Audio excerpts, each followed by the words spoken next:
cut through the wood. So we put the horn tips, these are made from bull's horns, to the upper and lower tips. Now a good war bow starts at about 65 pounds, goes up to 150 pounds full. My bow will shoot a war arrow over 200 yards downrange. A war bow up over 100 pounds will shoot a quarter of a mile. I don't feel like walking that far to go get the arrows, so that's why I don't use anything heavier. But it will shoot an arrow, a cloth yard arrow. A cloth yard is the measurement from your ear to your outstretched finger. The arrow is made of ash and has goose feather fletchings, which are tied on, and the nocks are cut, as you can see, a self-knock. And each of these arrows has a different pile on them, or a different head, and they have a different purpose. This particular arrow is a hunting arrow. Part of the archer's responsibilities, for example, in the 100 Years' War, where the English took the Welsh bow and the Welsh archers, added it to their armies, and increased their efficiency and lethality tremendously. The battles of Poitiers, Crécy, and Agincourt. Well, part of the archer's responsibilities was foraging. That meant going out and getting food. And you would use these arrows to slay deer, boar, cattle, whatever you were going to eat, sometimes horses. But the thing about this particular arrow, it's very sharp, and it's easily withdrawn from the carcass, so it can be used again, as opposed to a war arrow, which you'll notice are not glued together. The reason being, when you pull this out from your opponent's body or the ground, this is what they have to shoot back at you. So you carry a sheaf of arrows in your bow bag, or your arrow bag, 24 arrows, and you were given casks of heads, or the piles, and you twisted them on, and then you stuck them in the ground in the line before the battle began. This particular pile is called a half moon or crescent. The reason it's shaped thusly is to give it a wider area to strike your target. It is also somewhat effective against ropes and cordages, and when shot in mass against ships' riggings or trebuchets, had some effect therein. This particular pile is called a swallowtail. It causes a grievous injury. It can only be withdrawn by pushing it through. Typically, this was a fatal wound if you were struck by one of these. This particular pile is to be shot at men-at-arms. Blessings. The larger version was to kill horses. A knight's horse, a war horse, was trained to kick, bite, stomp, and slay. It was a trained warrior and was equal to 5 men-at-arms. And when you took out the knight's horse, not only did you put him on foot, which is a disadvantage, you also slew 5 of your enemies. The fire cage, you don't fire a bow. You fire a gun, a bombard, a cannon. You loose a bow. And the only thing that you ignite is an arrow. If you ignite your bow, you don't have anything to shoot with.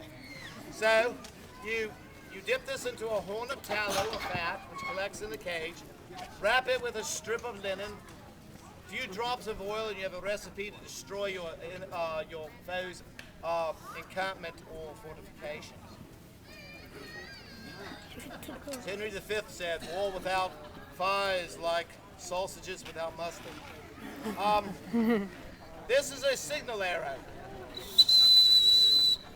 You might have archers at the where the noble or the commander of the army was, and he would have archers with a great number of these. Maybe might have 10 archers. He would shoot these out, and you have your battles arrayed before you. You have your vanguard in the center, your left battle on the left, your right battle on the right.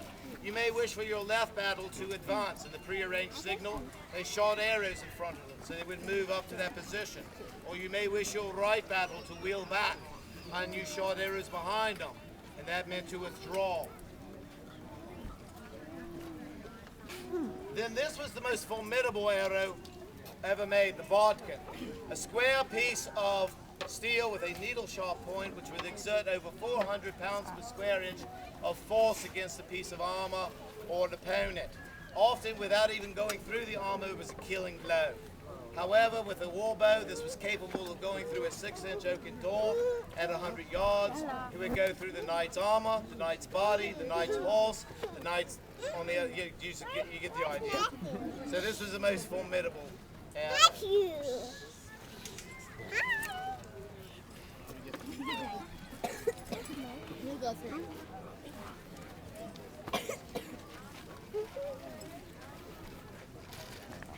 Now the bow that I have is somewhat different than the English or the Welsh longbow. You will notice it starts off rather small, comes out to a wider area here with the hand grip, and then goes likewise to the bottom. This is called a home guard. This is actually the type of bow that would be used by the Scandinavians, or what you would consider the Vikings. This is a much older styling than the longbow that you see there. And they also used bows that were smaller, not quite as long. It was not primarily used for battle. This was actually a hunting bow, because as most of us know, the Vikings are more prevalent to using axes and spears than bows and arrows. However, we did have our own arrowheads as well. You notice that ours? You'll notice that they're quite simple because we were using them for hunting purposes. This again is very much like the willow leaf. This one looks more diamond shaped, but the same concept.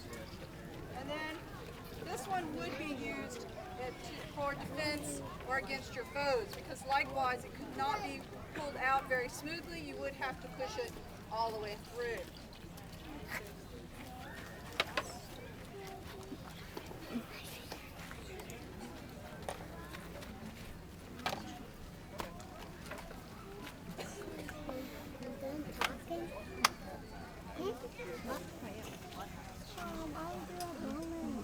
Lords and ladies, we'll demonstrate our skill with some luck.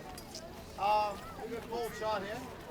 You'll notice my lady's style is very elegant, where she holds the bow upright, drawing the fletch back to the side of her face. Archers, ready?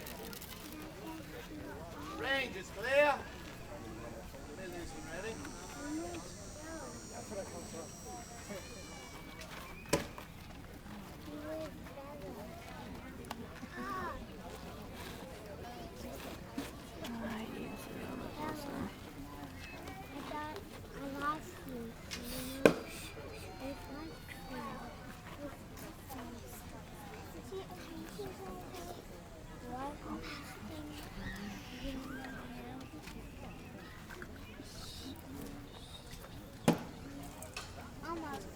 Applause is appropriate for the Queen.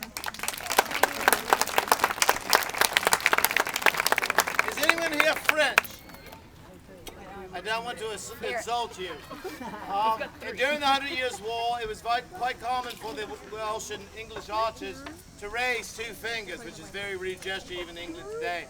And this was to show that we had the wherewithal to slay 24 French soldiers with our bow and arrows.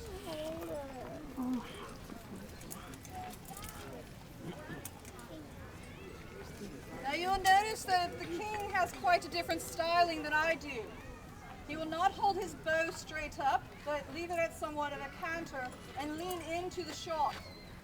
This is very much the Welsh styling, as they also were very proficient around shooting around corners and around other objects.